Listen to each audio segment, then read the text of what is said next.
Accueille donc François Arnoux, agriculteur céréalier dans le sud de la Vendée. Bonjour. Bonjour Lénaï. Vous faites un petit aller-retour du salon jusqu'à nos studios où vous avez pu donc entendre le discours d'Emmanuel Macron ce matin qui s'est voulu plutôt rassurant. L'êtes-vous rassuré ? Pas vraiment. Pas vraiment, parce qu'en fait, depuis l'année dernière, on avait aussi assisté, effectivement, à une entrevue qui était beaucoup plus chaude, Houleuse. beaucoup plus active. Ce matin, et depuis un an, en fait, il s'est pas passé beaucoup de choses. Donc, il parle bien, on a des paroles, mais on attend toujours les actes dans nos fermes. Alors justement, de quels actes parlons-nous ? Parce qu'il y a bien cette loi agricole là, qui a été votée il y a 2 jours. Quelques promesses qui ont été faites, notamment sur les normes environnementales, administrative. Est-ce que vous avez le sentiment d'avoir été, mine de rien, un petit peu écouté ? Oui. Il faut regarder le verre à moitié plein parce qu'effectivement, il y a quand même des avancées, on ne peut pas le nier. Moi, ce qui m'est important aussi, c'est d'être reconnu que l'agriculture comme intérêt général majeur. Et ça, c'est majeur, c'est très important. Et puis, tout ce qui concerne la transmission, le guichet unique pour les jeunes, pour pouvoir s'installer. Donc ça, c'est des points importants. Par contre, il reste des points qui ne sont pas abordés dans cette loi et c'est ça qui nous perturbe énormément, qui nous inquiète. C'est ce qui concerne le revenu. D'ailleurs, dans votre reportage, c'est ce qu'il évoque, mais il n'y a rien qui est réellement prévu. Qu'on retrouve la compétitivité en fait en France, et y compris par rapport à nos voisins, nos pays européens, parce qu'en fait, on a déjà la machine Europe qui elle fabrique des normes et la machine française qui elle transpose encore plus. Donc il faut que ça s'arrête évidemment. Et là, on sent que c'est encore très timide. Et alors c'est vrai qu'on a l'impression ici en France, quand on vous écoute, vous agriculteurs, que effectivement nous sommes extrêmement vertueux en termes d'écologie, ce qui n'est pas le cas de certains de vos concurrents. Je pense par exemple, l'exemple du poulet ukrainien revient très régulièrement, y compris et pour les céréaliers également, comme vous. Au final, qui devra s'aligner sur qui ?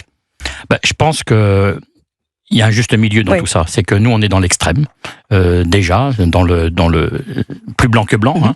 Et puis, il y a d'autres pays, vous en avez cité, puis il y a aussi le Mercosur, tous les pays du Mercosur, qui utilisent des produits qui sont interdits chez nous depuis longtemps. Et puis, nous, on ne peut pas les utiliser. Donc, il y a un juste milieu. Et puis, il faut surtout pas, faut arrêter d'opposer l'agriculture, telle qu'on l'a fait aujourd'hui, à l'écologie.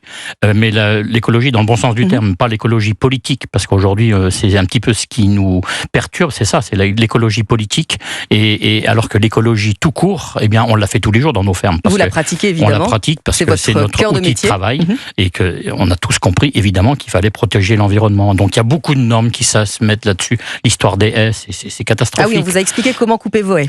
Oui. Puis alors, parfois c'est le bon sens, on en coupe 2 mètres parce qu'il y a des broussailles qui poussent et ainsi de suite. Donc il faut le faire. Sauf que là, jusque-là, c'était pénalement attaquable. Alors dans la loi, ça devient plus pénal. Donc ça, c'est un point important. Mais vous vous rendez compte ce qu'on est obligé de traiter comme sujet, que ce soit pénal pour 2 mètres de haie. Donc voilà, les contrôleurs deviennent fous. Oui, mais parce que c'est compliqué aussi. Le contrôle du contrôle, à un moment donné, c'est très compliqué. Donc il y a de l'inertie, tout ça. Donc on peut avoir de la bonne volonté, mais on voit qu'il y a de l'inertie pour que tout avance. Et le problème, c'est que dans nos fermes, on manque de revenus. Moi, j'ai plein de voisins qui me disent, mais je joins pas les 2 bouts. C'est par les francs, ça. On joint pas les 2 bouts. Donc il y a le revenu, il y a les charges. Le revenu ne couvre pas les charges tout simplement aujourd'hui. Et c'est compliqué, d'autant que vous le disiez, les écoles agricoles sont pleines, mais encore faut-il vouloir ou pouvoir s'installer. Et c'est là évidemment qu'il faut également intervenir. C'est urgent là, François Arnoux. Complètement urgent, parce que il y a beaucoup de personnes qui sont la moitié de la population qui est dans mes âges, donc qui a plus de 55 ans, et donc il faut renouveler et il faut donner l'envie. Alors c'est pour ça qu'on se veut positif dans nos communications, parce que c'est un beau métier, on a le plus beau métier de nourrir les gens, c'est quand même c'est super comme métier, et donc il faut dire aux jeunes venez, mais le problème c'est qu'il faut que qu'il y a beaucoup de travail, il faut que ces gens-là puissent gagner leur vie. Et c'est ce que vous allez leur dire, puisque vous retournez là sur le salon, il y a 600 000 Français qui vont venir vous rendre visite, alors des tout petits évidemment, et puis également des jeunes en formation. C'est important ce lien là aussi. Oui, c'est une belle occasion de dire que notre métier est très attractif. C'est pour ça qu'on communique énormément de façon positive. Donc avec Intercéréales par exemple, pour parler des céréales, pour expliquer la transformation de nos produits, à quoi sert le blé pour la farine, le blé dur avec les pâtes, tout ça. Et donc tout ça c'est important.